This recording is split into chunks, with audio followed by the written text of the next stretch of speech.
Hey everyone, welcome back. So somebody just recently asked me how I continue to develop my business and how I continue to grow my food photography clients. And there's really no secret, so I'm going to tell you exactly how I do it. If you don't know who I am, my name is Jose. I'm a photographer specializing in food photography here in Miami.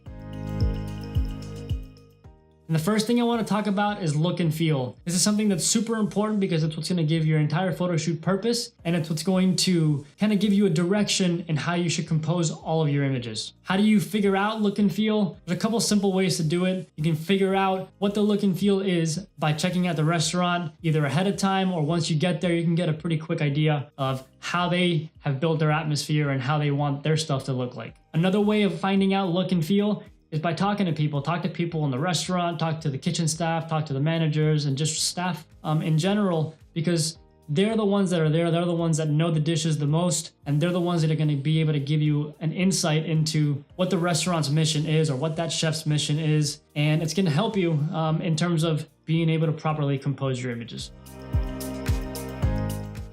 The next thing I want to talk about is having an open mind. This is something that's going to save you a ton of stress, and it's going to come up when you're working with a client that either has a slightly different vision than you do, or they're trying to direct you. It's okay to kind of calm down and just listen to them. You never know, you may find a great angle out of it, or you may not like it. And at the end of the day, remember that you're creating content for a client, and if they have a specific vision, they're hiring you to basically put that on paper.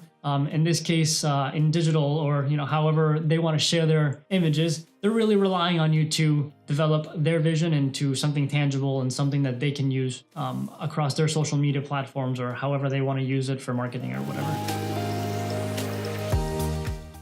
This next one is extremely important. This is something that I struggled with not too long ago, and it's something where we do not get enough rest.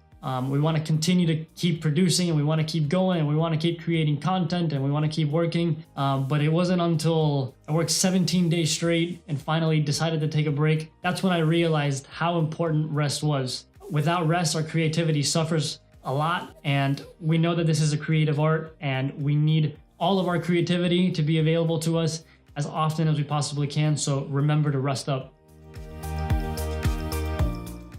All right, so we've talked about look and feel, we've talked about having an open mind, and we've also talked about making sure that we're rested for any kind of photo shoot. One other very important thing is communication. Once you're there at the establishment, at the restaurant, at the catering company, wherever you may be shooting at, always remember to communicate with the kitchen staff and whoever else may be there to help you, because here's what happens. You need to know what dishes are coming out so that you know how to coordinate which items need to get photographed before any others. So what happens is that if you have an item like ice cream or something with a foam or something that could fall apart, you need to know when that item is coming out so that you can clear your area and have everything ready to go for that time-sensitive item so that you can shoot it, get it out of the way, and continue to move on.